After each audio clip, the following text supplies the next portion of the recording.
Welcome to the Powerful One podcast. I am your host, Tommy Parker. And if you're new to the channel, if you're new to the podcast, let me break down how we do it and what the Powerful One podcast is all about.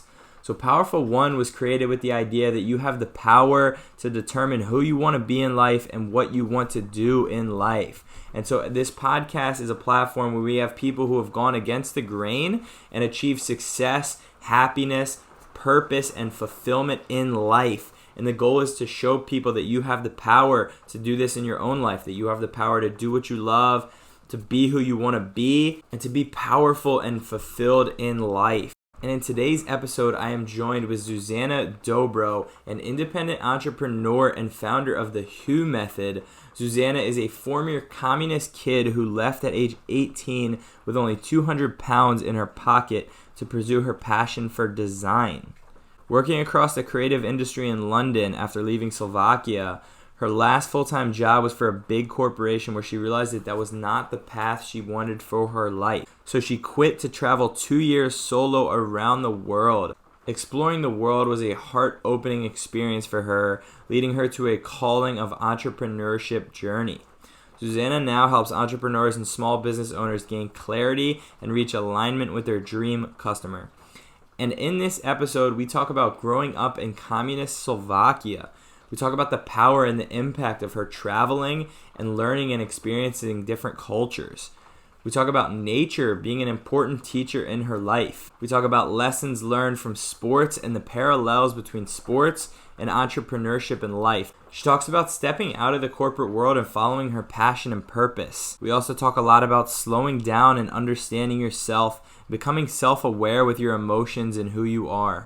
And finally, we talk about her program, the Who Method, where she helps aspiring entrepreneurs to reach their goals, follow their dreams. Very powerful episode for you guys. I encourage that you take notes. There is so much value. It's an hour episode and there's so much good content. Take notes, enjoy. Here it is, Zuzana Dobro. Rocking and rolling here with Zuzana. What's going on? She's over in the UK, London, correct? Yeah, that's right. Right now, we have actually a totally typical weather, that England is known for. It's raining and raining. It's pretty grim. It's hilarious because it was like a blue sky past, 5 days. Yeah, So it's like, whoa, today's a full on. that's awesome. So how long have you been living there for now? So, for me, it's kind of difficult to put my finger down on it, but it's going to be probably around maybe 14 years, but on and off, Gotcha. you see. So Yeah. I come, I stay 1 or 2 years, then I go and do something else, or I go travel, I come back, but I tend to stay here, most of the year, and sometimes I go for a 1 month off somewhere else, or I spend the whole August, for example, in Slovakia. I am from Yeah. Slovakia, so that's where my family is. So this August I spend, my time there. So it really depends what's up, what's happening Yeah, also in no, my life. that's awesome. I'm glad to hear you still go back to Slovakia. So I guess we can kind of start there. So talk about, if you don't mind, just what it was like kind of growing up in Slovakia, kind of growing up in that, and correct me if I'm wrong with anything, but growing up in that kind of like that communist culture, and being raised that way. And just talk a little bit of, if you don't mind, just about kind of the way you grew up, and we can kind of go from there.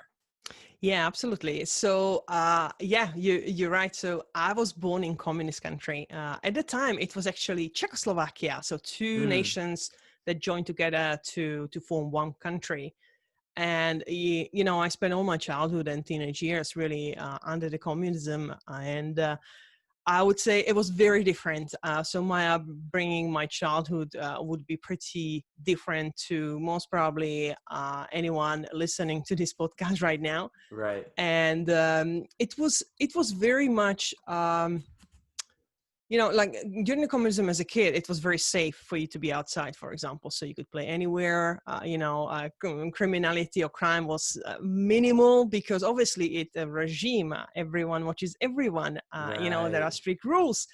If you don't comply, you will have a major problems, and it's just a very different society, right, to be born into, and also the conditioning that I received. Now that I look back as an adult, Right. conditioning was so different, and the things I thought then are like so different from the reality that I am now experiencing, being able to Exactly. travel, being able to see different people, different cultures.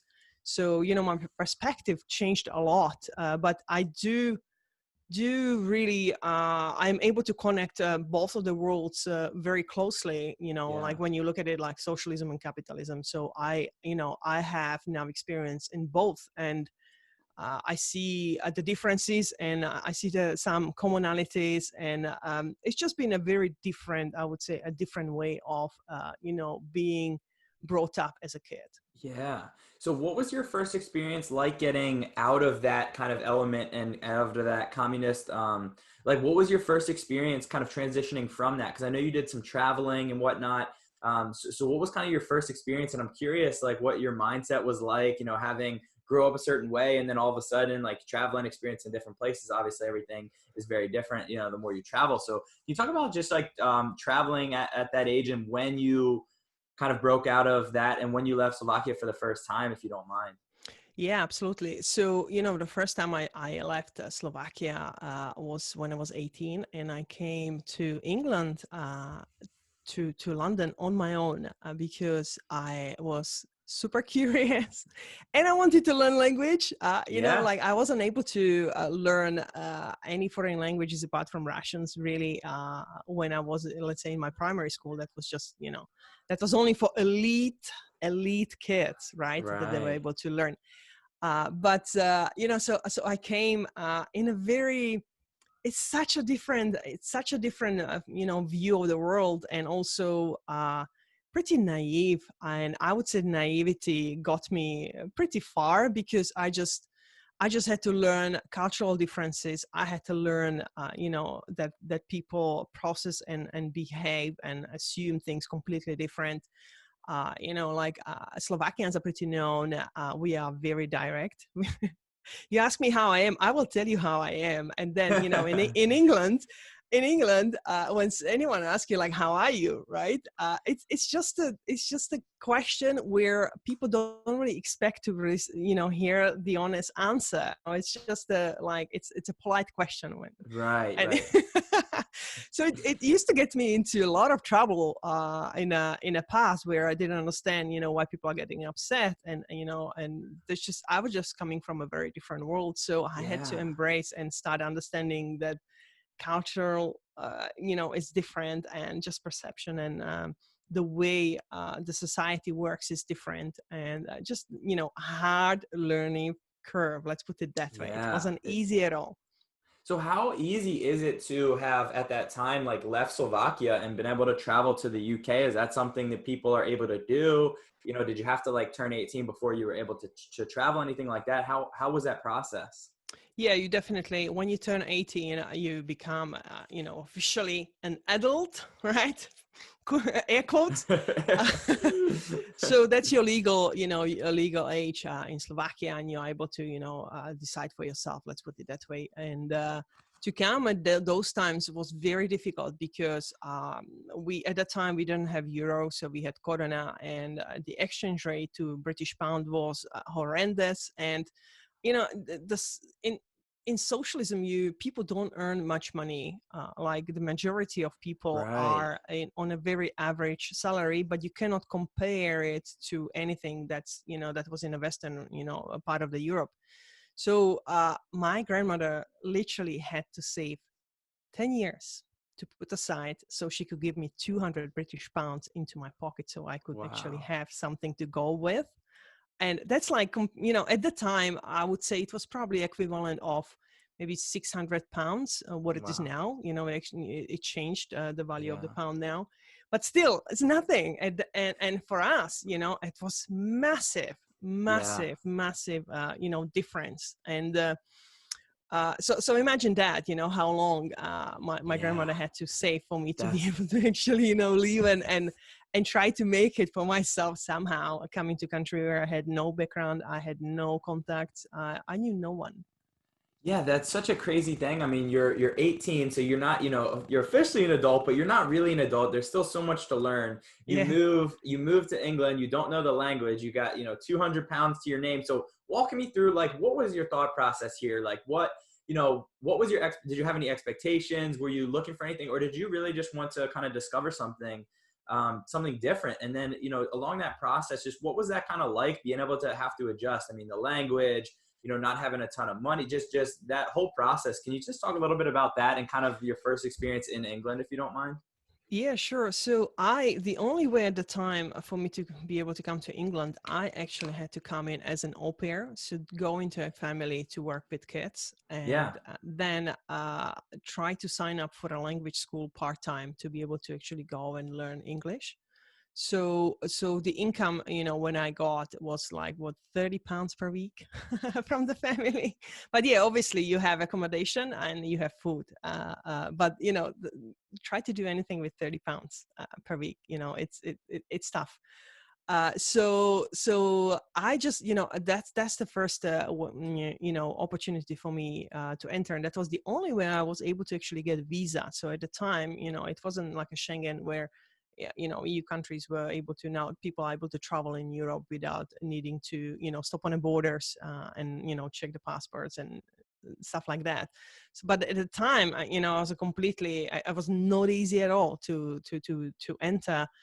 So those are the first experiences, really. And I started to look for any extra work I could get, to get any money to get us. So then I could go and study the language, and then I could, go and see what else I would like to do, what I love. And, designing, it was part of my life also. So that was my passion, but I could never afford or enroll into a school in here. So let's say a design school, because I didn't have money. I was insane amount of money at the time. So, first years, I really just tried to stay afloat, try to ramp up with my English as much as possible, and just to stay really humbled and just very determined, and really not think too much about like, oh, how I'm gonna make it. And I don't know.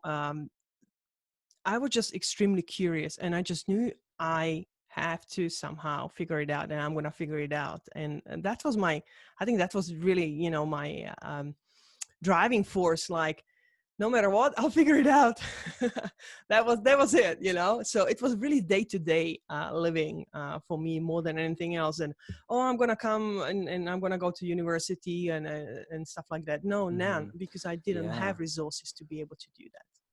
Yeah, so going off that, I mean, as far as the design goes and the creative aspect, is that something that you always knew you were passionate about, or when did that kind of passion like birth for you? And is that something that, and also just if you don't mind, talk about your first experience, trying to follow what that was, your passion at the time. Yeah, sure. So I always been surrounded by music and art back home. So that's very fortunate part for me. So it's always been part of me, but I never Mm. realized that. Like, I never gave it too much credit, because um, back when I was a kid, I was one of those that I couldn't stand still. I couldn't see it. I always had to do something. So I was just like, you could call it a bit of out of control, right? So Yeah. my mom had a lot of trouble because of that with me, because I was just always doing something I wanted to do Mm. or be outside. And this is a funny story that she told me many years, later, is that, I first time really went into design when I actually left England and I moved to Spain. And I lived in Spain 5 years. And in there, I really went, like, seriously looked into it. Like, I want to do design, and I'm doing it. And I started to create basically stuff. And also in there, I sign up to. I really just went really fast, in my skill set. So I was very self-taught, but I was also learning. And the best way really is to learn by side of someone who is better than you or more experienced. So that was the fastest way for me to ramp up. But in there, later on, in Madrid, I signed up on to actually do a art school masters, and I only was able to do that because I was able to pay for it, and also because I had a professional, portfolio to show, right? So I was coming from that angle, and I was able to do that, and I'm very grateful. But going back to, your question, like, when did I realize? I only realized later. And one Yeah. day I was talking to my mom when I was back in Slovakia in summer. I don't know which summer it was. And I was asking her, Mom, I really don't get it. Why I have ended up in, doing a creative career? Why am I a designer? Like, where is it coming from? Because when I was a kid, I was doing a lot of sports. I was very Mm. active. I was very good at sports. And she goes like, well, when you were a kid in a primary school, you were drawing, and you loved drawing. And during communism, the regime actually sent out people to look for talented kids. And they have actually picked me and identified me and told my mother that I should be going into this special school for arts, for music. So it's a specialized school. And Yeah. my mother told me that you were picked and you were supposed to go. And I'm looking at her, really? Like, I don't know anything about this, right? Now she's telling me when I'm, much, much Yeah. older.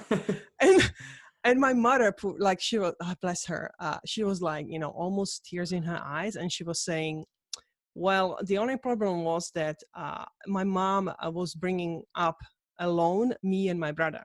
Mm. So she said, I didn't have time. I had no one else to take you. Someone would have to take you there and take you back. And I wasn't able to make it happen. So I couldn't do it for you. And I was like looking at her, it's like, it's okay. Look where I ended up. It's a full circle. I Yeah. came back to where I was supposed to be. And she said, like, and then I seen that you were really keen in sports, and you were very happy in there, so I let you be, and go in that direction. And it's really funny that I love asking my mom random questions about my childhood, because I don't recall many things, and she always brings up some some crazy stories also.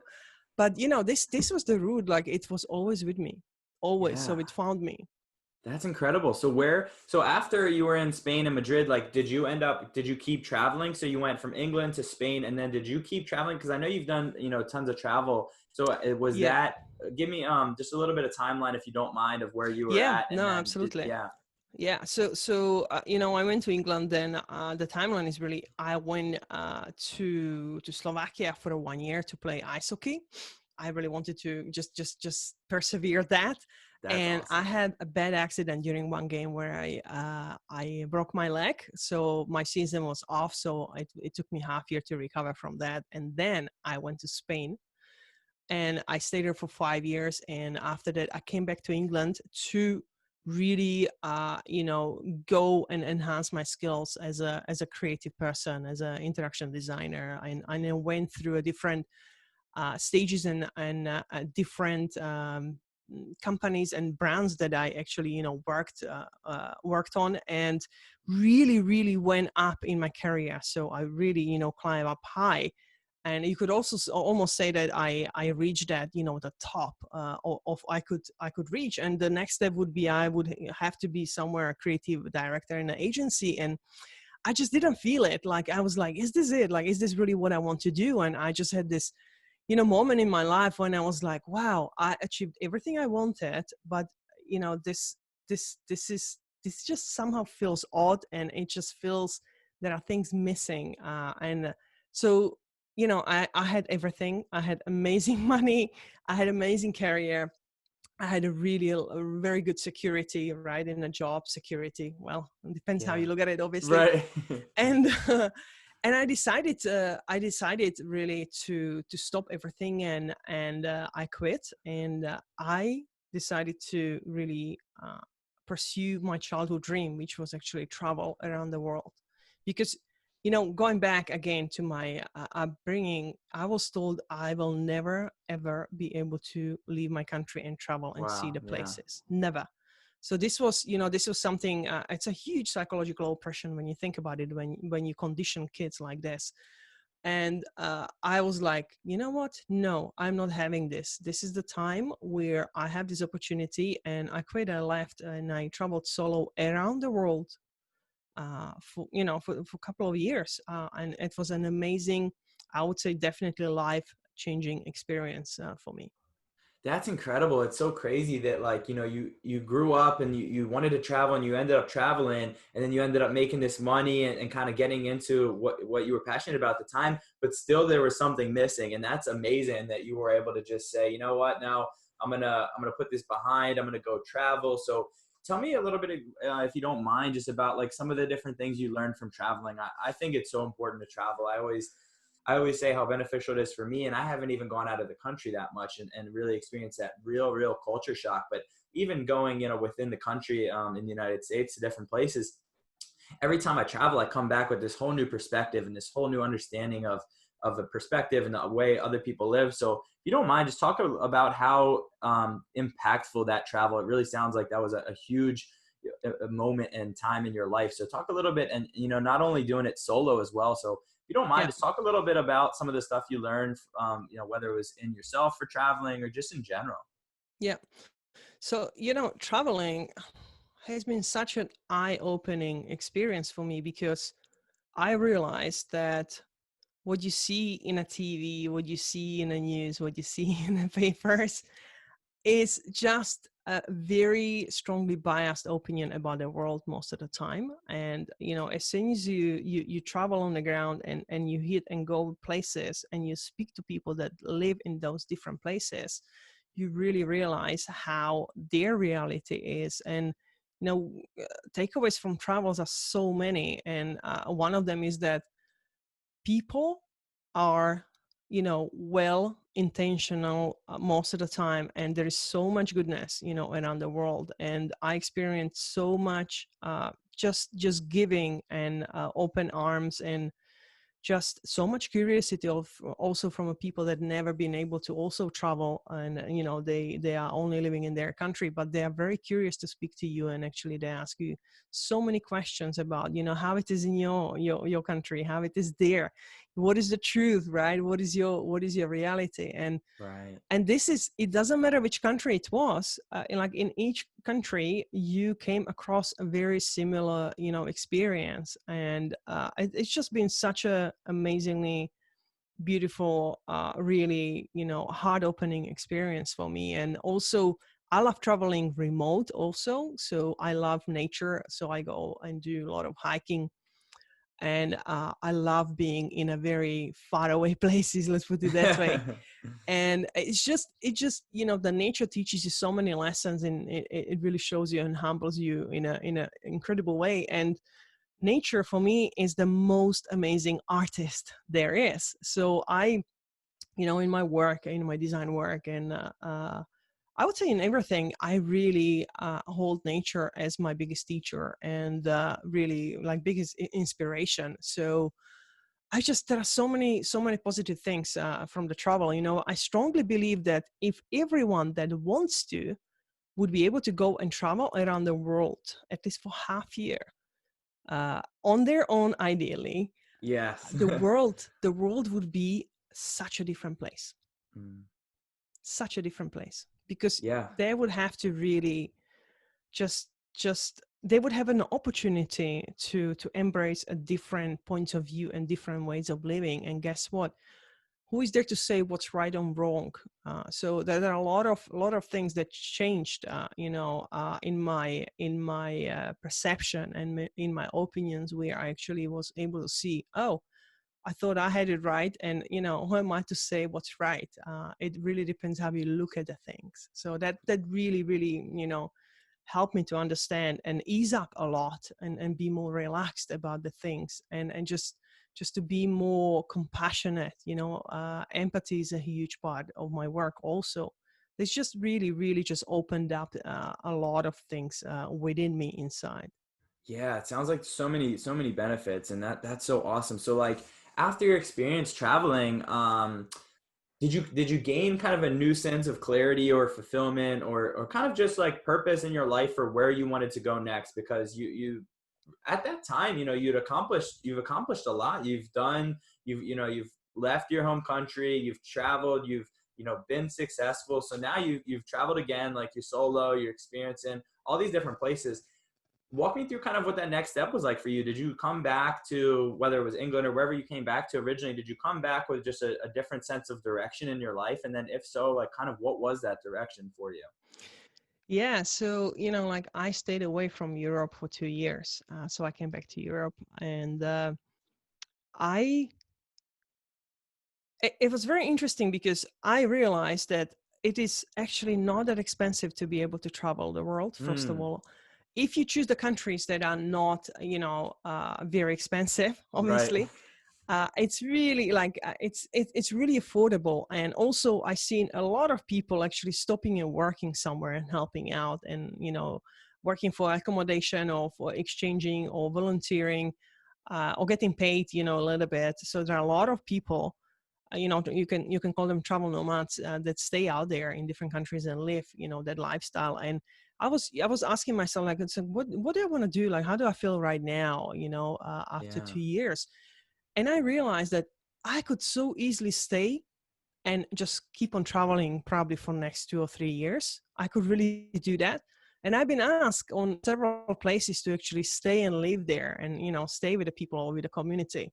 So I had options, I really, Yeah. really like, the pictures you see from Caribbean, islands, the beautiful beaches and everything. I took a tent and I camped in one of those little islands, no problem at all. It's just so it's possible if you know how to, you know, Yeah, I love that. and it really is. And I ask myself a question that, okay, so what do I want to do right now? How do I feel? Like, do I want to carry on traveling, or is there anything else I feel, that I should be following or going after, or whatever that is. What is the journey right now? And I had this really strong feeling that yes, I could stay on the road, and it's super easy and it's very comfortable, and it's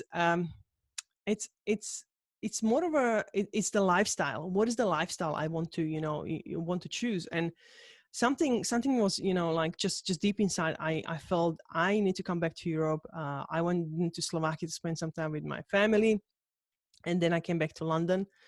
And my next chapter really just unfolded on its own, where I was figuring out what are the next steps. One thing I had 100% clear is that I am an independent soul. I'm an independent person, and this is the lifestyle, and this is basically something that is part of me. And how can I do that? And also, I just knew that, everything that I learned as a designer. So what is that next level? What is that next journey that I can actually embark on? And how can I actually participate? How can I actually work on things and help people, individuals or teams or companies, with my skill set and just with the way I am and the way I see the world? How can I actually help them to work on bigger problems, bigger challenges that are there, in the world? So I came back because I wanted to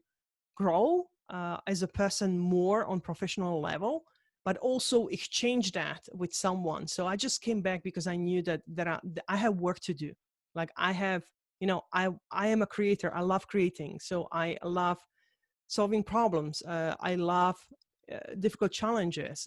It's part of me. So uh, that's something that was very strong. And I decided not to be a travel nomad, and be somewhere, I don't know, in Thailand, easy and comfortable. And I came back and just persevered, things, more complex things, I would say, or more, I don't know, something that would keep me on fire. Let's put it that way.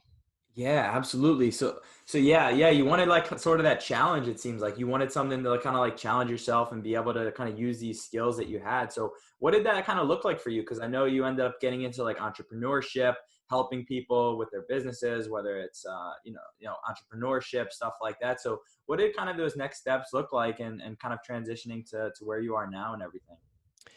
Yeah, so I try to figure out, like, what are the boundaries, like what are the things that I do tolerate and don't tolerate in my life. So really just wrapping my head around what is this? What is this next chapter? I'm opening up for myself. So that took me some time really to settle into and get some further clarity, what it is, and just really when I was traveling, I learned something which is so invaluable really in my life right now, is that I have no control over tomorrow. I don't know what's going to happen tomorrow, and I am okay with that most of the time. I'm not perfect, Right. but I am aware of the limitations that as soon as I try to control that are out of my control, then I just paralyze myself. I'm literally just hurting myself Mm, because it will stop me from being at ease. And when people are not at ease, they cannot help others. They cannot solve something difficult, because they when you're not at ease, you are literally stuck. You are tense, and you know it from a sports. When you are too tense, you don't have enough flexibility, right? You absolutely. are not agile enough. It's just, there are so many correlations between sports and entrepreneurship and the way you solve and approach the life. So I just try to see what are the projects I want to work on, and I really was very clear about what are the projects I care about, what are the projects I don't want to be involved with. So just, Yeah. I would say, being more conscious about what is aligned with my values and who I am, and still, how is it also another, one really funny thing I realized, that when I travel, it's like a meditation for me. Mm, I get into this really good inspirational state, and when I'm in emotion, I am at home. So I was really curious to find out, okay, if I make myself more stationary, so which means if I stay at one place longer, how does that feel? So I really seek that other side of what's comfortable or easy for me, and just explore that, because I cannot always be in emotion. That to be, again, it is something that is very comfortable and familiar for me. Yes, it's recharging for me, but also I seeked that other side, that you know how is it to be with yourself in a silence. And it's like, it's not easy. It's not easy, to stay at one place. And for me, it was definitely, I'm still like, I need to go, and I want to explore, and that is part of me. But I really just made myself stop for a moment. That's what I've done. That was my decision also. So, and just to see how to explore it, how it actually feels, and what yeah. does it mean for me, how much I don't like it. Because you know how it is, like, things that you don't like are telling you something about yourself, that you should perhaps be looking into, exploring, and Yeah. getting to the root cause. Why am I being triggered? Why don't I like this? Why don't I just accept this moment? And so a lot of personal growth can also happen, even with when you stay in a big city, amongst people. You don't need to go for a retreat. You don't need to go for a ceremonies. You don't need to do that if you are aware that it doesn't matter where you are. It's you allowing for the experiences from the perspective of being in the moment, being where you are right now. So embracing that, because going into, and don't get me wrong, like going into for a retreat or going into some very, very special, let's say spiritual place, is super powerful. But I would say many people go and choose and do that because they are seeking something. They are seeking for that experience, and I understand that. I've been there. I've done that. But for many people, it is still seeking something external that's outside of them. I love that. Yeah, that's such a good point. I love how like intentional you are with like the understanding of yourself and the self-awareness, because I think you're right. I think there's a lot of times this external that people are kind of like chasing, or maybe it's something else, but I love how just intentional you are with your mindset, with like being with yourself, with understanding, why you want to do certain things, your values. I love that. So, and just going off of that, I mean, with controlling what you can control, I think that's such an important realization, that that you have to come to in your life is realize that there's so much, most of what happens to us in life is out of our control. We can only control like our attitude, how we respond to certain things, but so much of what's out there is out of our control. So I think there's Yeah. so much great things in what you just said. And I want to go back to one thing you said just about with the parallels with entrepreneurship and sports. I know you have a pretty cool example as far as like ice hockey goes, because you played ice hockey. Would you mind talking a little bit about that and just kind of how that relates? And yeah. No, absolutely. I'd love to go there. I realize that there are so many similarities. Like it's just mind blowing, really. But I have a question for you before I actually, go there, because I Absolutely. know you done martial arts, and everything, or most of the things that I was describing about not being able to control what's next, how closely it is to related to teachings of the martial arts. And obviously there are different schools, right, different techniques, different but behind the martial arts there is a philosophy, and there are different philosophies, but I would say they stem from a very similar core principles. Yeah, absolutely. I think there's tons of parallels, and I think that like teaching martial arts and training martial arts in general has really like brought that out. So I would say, one of them.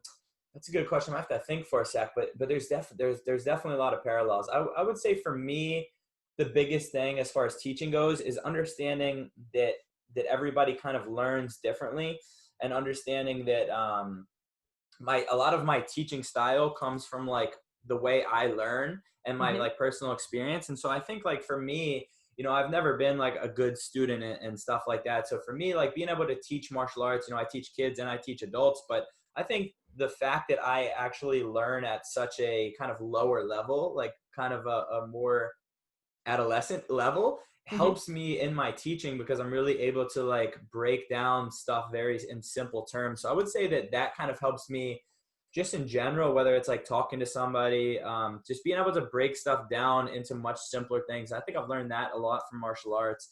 And yeah, as far as like training martial arts goes, man, there's a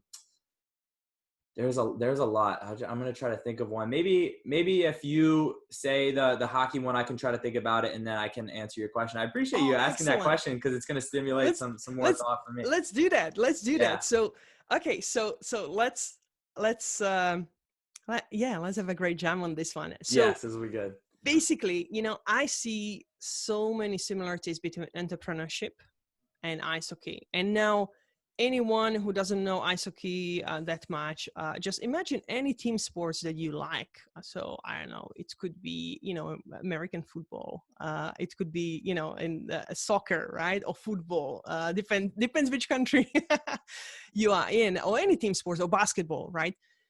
So one thing that I realized that as soon as you embarked on the journey of being entrepreneur, is really you become the player. So you step into the arena and you play, and there is a huge difference between playing the game versus being a spectator of the game, Wow. because there Yeah. are so many people that will come and tell you how you should be running your business, how you should be doing your stuff, or how you should be playing your game, right, in a sports, and they are just spectators. And you should be very careful who you listen to and who you take advice from, because if that spectator never experienced and played, I'm going to go back to ice hockey. So if they never played Yeah. ice Please. hockey, if they never played it on a certain level, and haven't spent years and years drilling and training and improving their skills, and never been exposed playing high level games. So for example, I play ice hockey here in London for an elite team, women's team,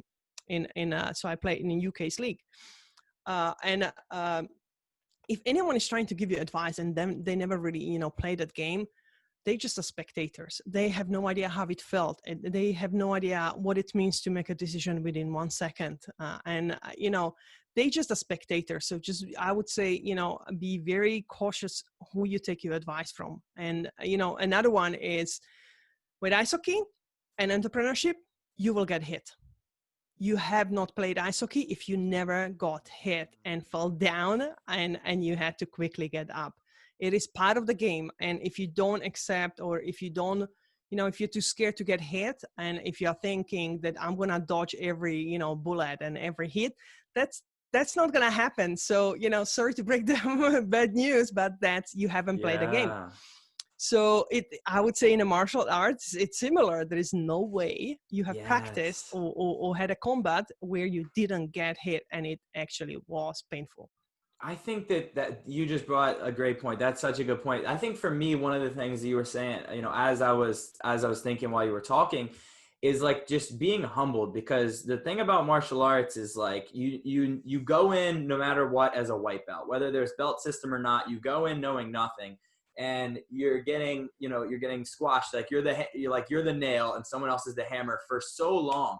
And so it's like if you're consistent with it though, you build this mental toughness and this physical toughness to where whatever happens in life, like if I put out a podcast and it's horrible, it's like I've learned like failure and just like a tough situation before so many times, because it's like I didn't even get my first submission or punch somebody in my first like competition for so long. And so I think it builds kind of that mental toughness where I now realize that if I have like a small failure in my life, it doesn't like define me. Like I'm just going to keep progressing and keep getting better.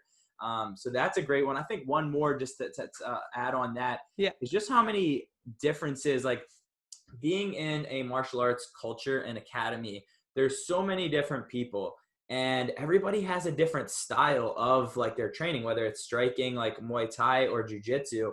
Everyone is a different person. They all have a different style. So it makes you embrace sort of like traveling and understanding different people and different cultures. It really makes you embrace like what's unique about certain people. And you have to appreciate that, but you also have to understand that you can learn different things from different people because everybody's got a different style. Everybody's got a different kind of experience and personality. So I think that there's a lot of parallels, and you saying that made me think of those too. So definitely.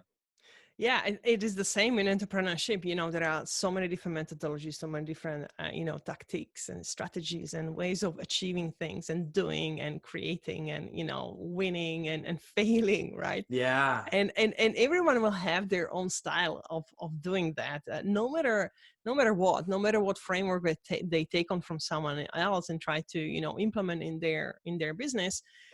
Their individual personality and their individual style at the end of the day will reign supreme over any kind of framework that is there to follow. Yes, they super useful and they give you some kind of a structure and some kind of understanding, but at the end of the day it is the being, so you as an entrepreneur doing the doing that really determines how successful you're going to be doing at it. And it's the same at sports. Yeah. So it's the same at sports. And another similarities between entrepreneurship and ice hockey is you need to have a game plan.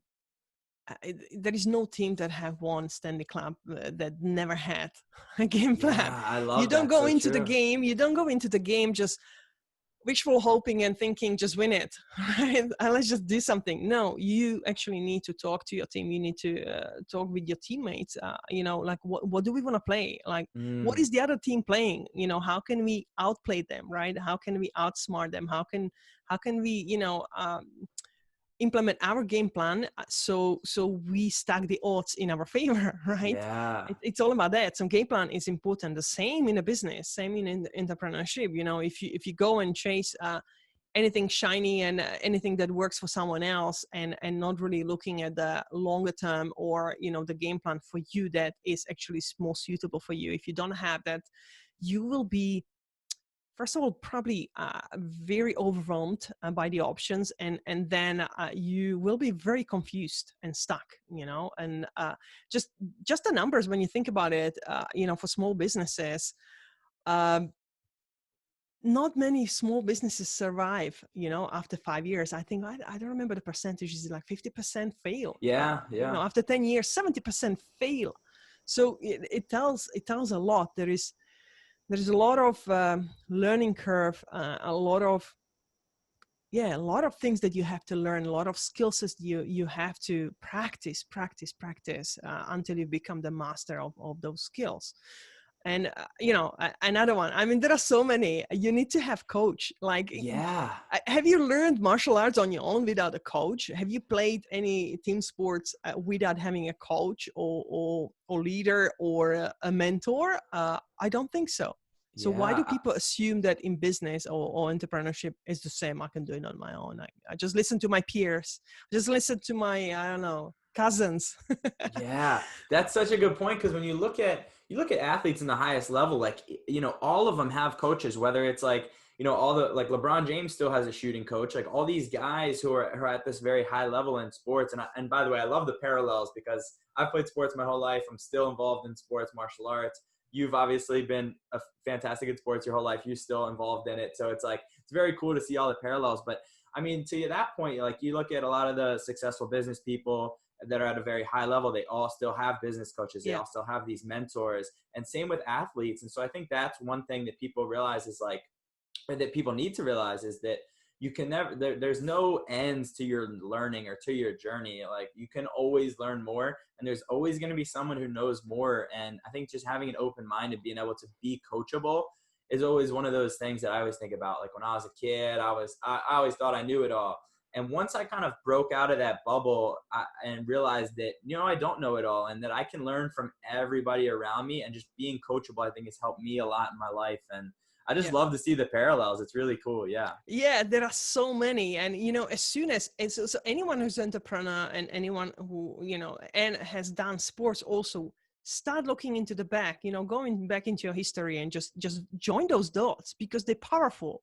They're powerful. And, another thing that coach actually really gives you, and I don't think many people actually realize, is that they see your blind spots. It is a person who is looking at you, at what you are doing at a given moment within that sport. Let's say you are playing, right? But they see you as external person, and they can see it from their perspective. They can see where you can improve. They can see where you made mistakes, and they can tell you. That's the powerful thing. They can help you so you can improve. And that's a extremely, valuable, really valuable thing to have, that when someone honestly just tells you, what you could be improving or working on. And I think it's amazing, because you cannot improve what you don't see. Amen. Absolutely. You That's so can't. true. I mean, how? If you don't know that you need to improve something, if you don't know that you don't know, you don't know. Exactly. Yeah. And that, I love that quote too. It's like, you don't know what you don't know. And I think that can be the problem. Like, if it's just peers and you're running everything by your peers and you don't have that coach, a lot of times you have like these yes people in your life that are going to tell you what you want to hear. So I think Oh having yeah. that coach, helps so Disaster. much, because they're going to be straight. They're your coach. They're going to be straight with you and tell you what you need to hear.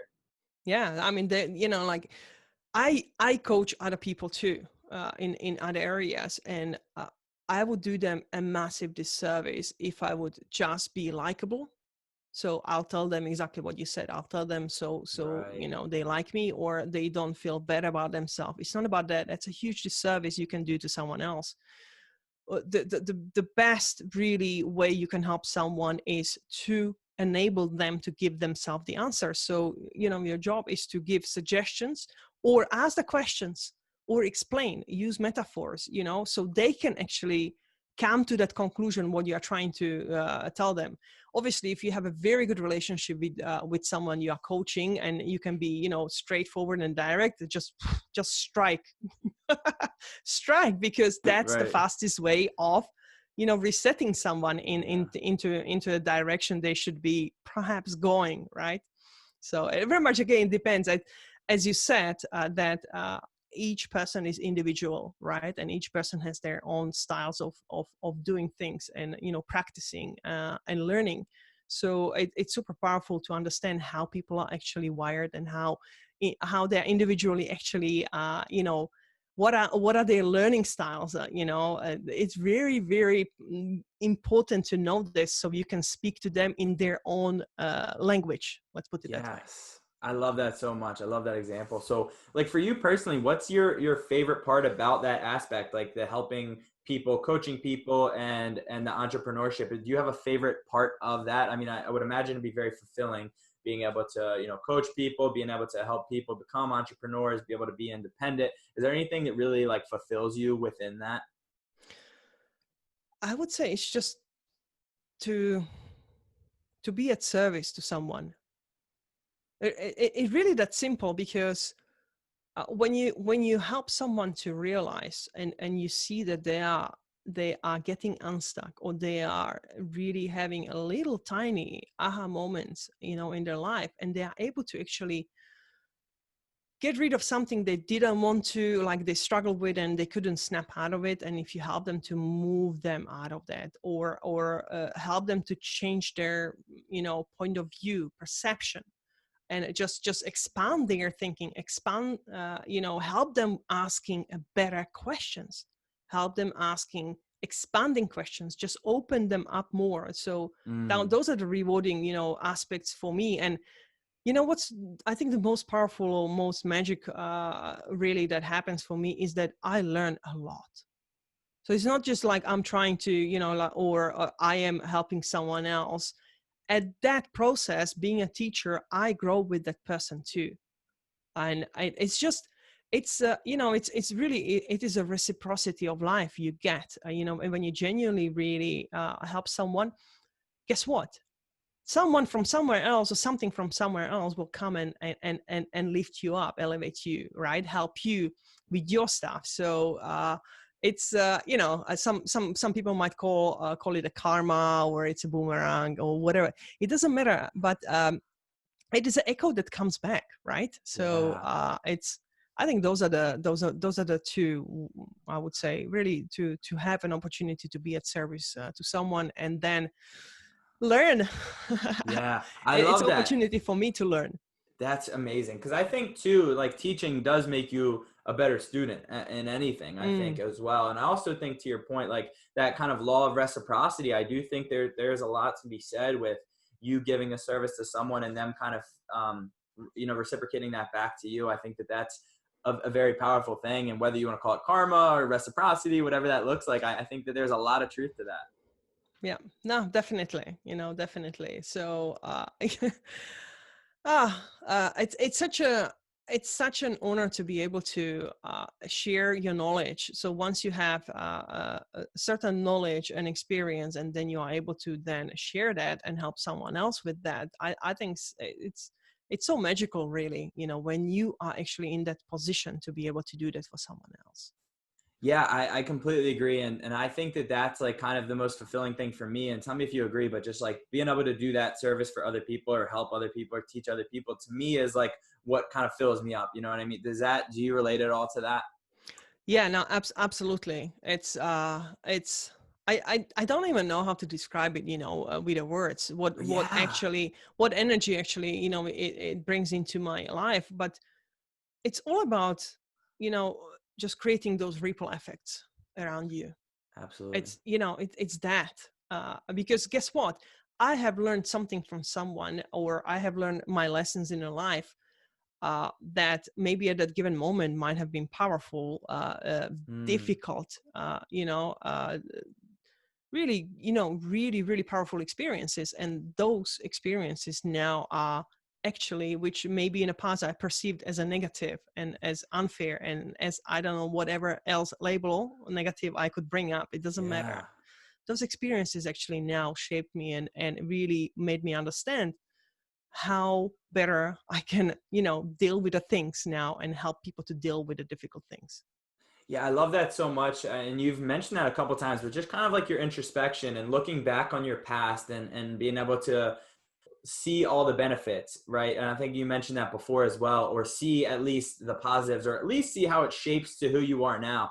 And I think that's so important for people listening, is to like be able to look back at your past and understand whether it's parallels in life, or whether it's something that kind of developed to where you are now. I think that's such an important thing, is kind of like having those aha moments, like, oh, when I was a kid and I did this, it's now I'm seeing it productively in this manner. And so I think that's a really cool thing I admire that you do, that I think more people should do. I think it's a very important thing. You can learn a lot. I mean, that's why people study history. You can learn a lot about your past and other people's past Yeah, as well.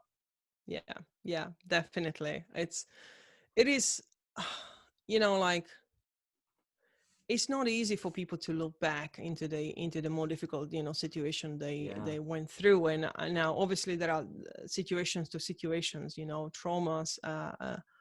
It doesn't really, it doesn't really matter. And many people do not want to acknowledge certain things. And the thing is, if you do not deal with a certain emotions, if you oppress them, they will come back. And they will come back whenever and however old you are, because you have not learned those lessons. You have not let those emotions flash through your body, through your being, right? And they will come back and bite you. And like, I read amazing book that someone recommended, I think 3 or 4 years ago, and it's a tool. And just the title of the book, it's so powerful, and it's called "The Feelings Buried Alive Never Die."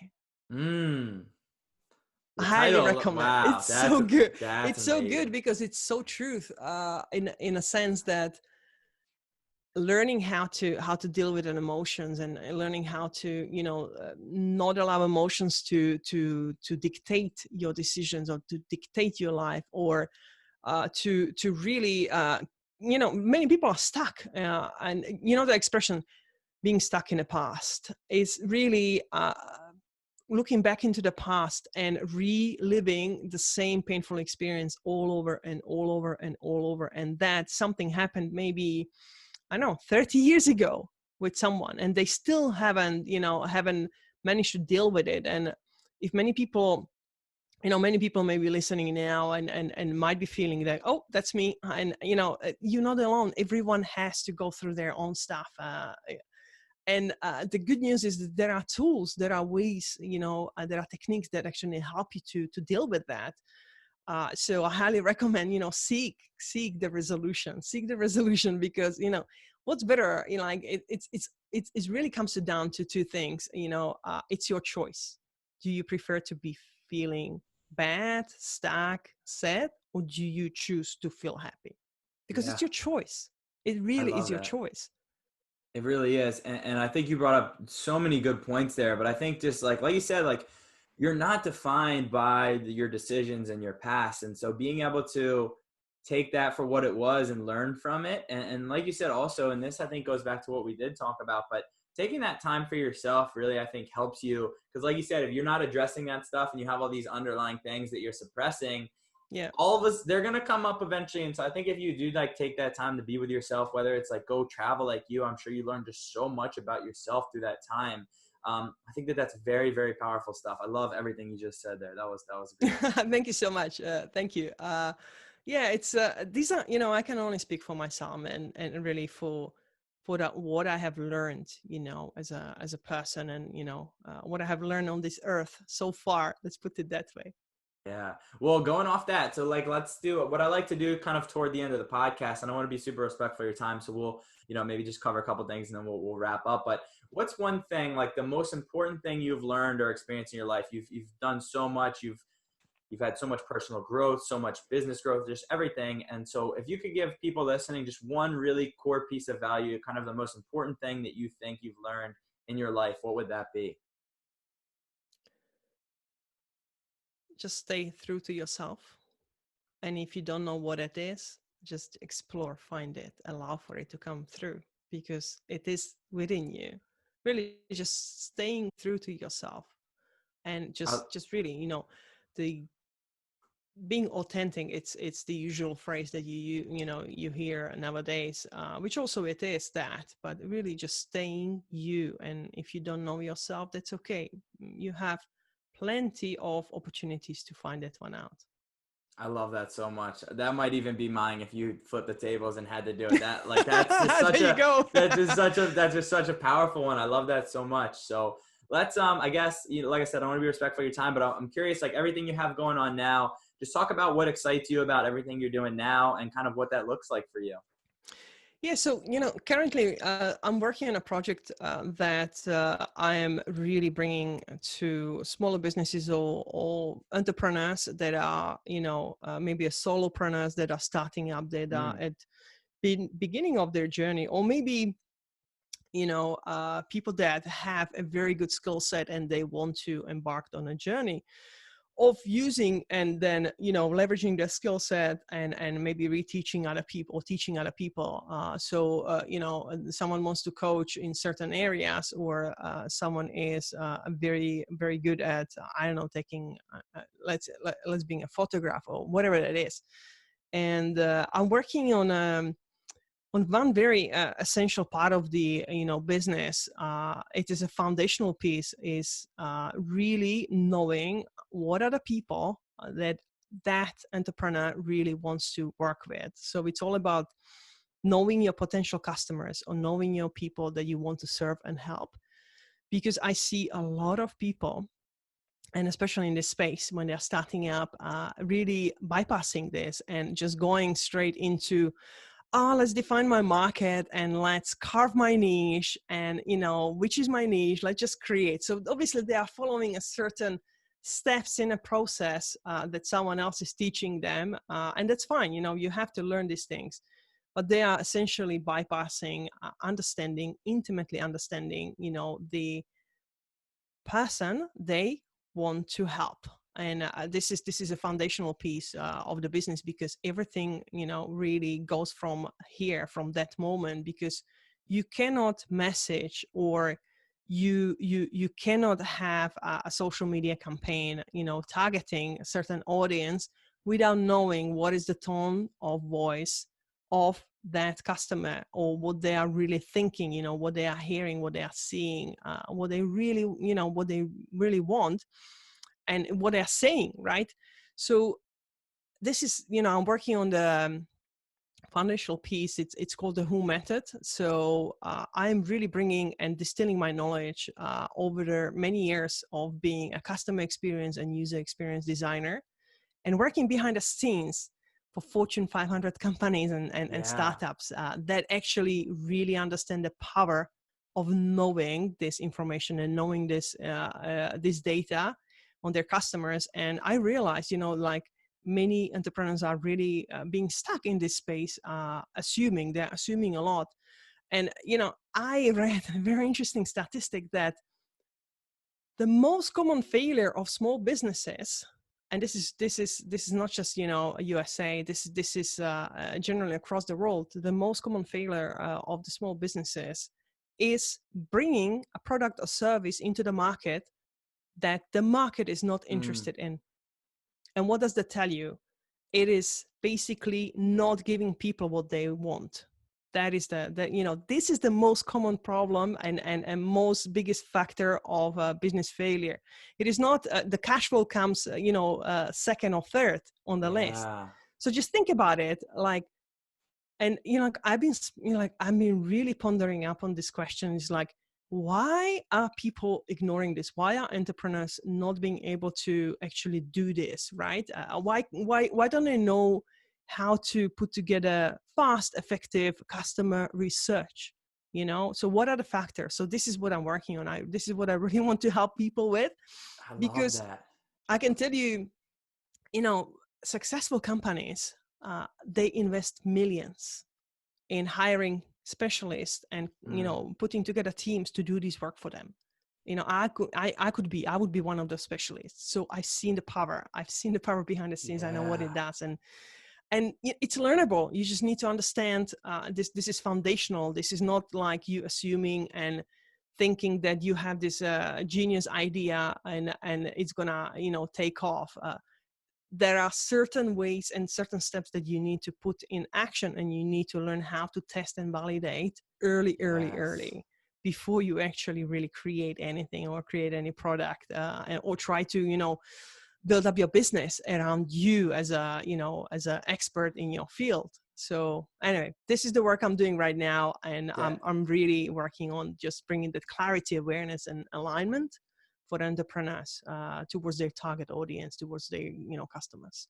I love that. I think there's so much value in what you're doing with the Who method and with that program. And I think it's cool because like you have this such a wealth of knowledge to be able to provide for people. You know, kind of like you said, that missing link, like the value piece, it seems like is missing. And so helping people to understand that with the Who method, I love that. So like where can people find you? Where can they find like the Who method, everything that you got going on? Where can they find everything? Yeah, sure. So at the moment, people can sign up for the waitlist, which is thewhomethod.com. And also, people can connect with me probably fastest if they go to my website, which is zuzanadobro.com. And yeah, just shoot me a message over LinkedIn or just over the Facebook, and I'll be very happy to talk. That is awesome. Well, I appreciate your time so much. I'll go ahead and link everything below. But I'm going to have to mention in the beginning for people to take notes because this was an awesome podcast. So much value you've provided. So I really appreciate your time and making this work for your schedule. I know we're on different time zones. So thank you so much. Anything we missed that you want to plug before we wrap up or anything? Tommy, just thank you so much for having me. I really appreciate being able to talk to you and bring value to people. So thank you so much for running a podcast, and hopefully speak to you soon. Yeah, no, I look forward to staying connected. This was awesome. Thank you so much. And we are out. Thank you guys so much for making it to the end.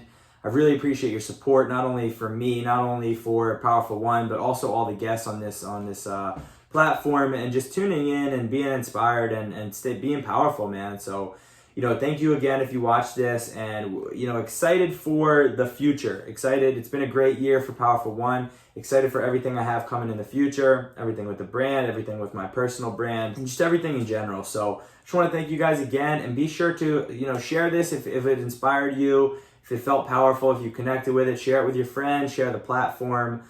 Please go, if you don't mind, go subscribe on YouTube, go write a review on iTunes. All that stuff really means a lot. Thank you guys again, and be sure to stay tuned because every week we are coming out with a new podcast episode. Stay locked into the page, guys. Thank you. Stay powerful.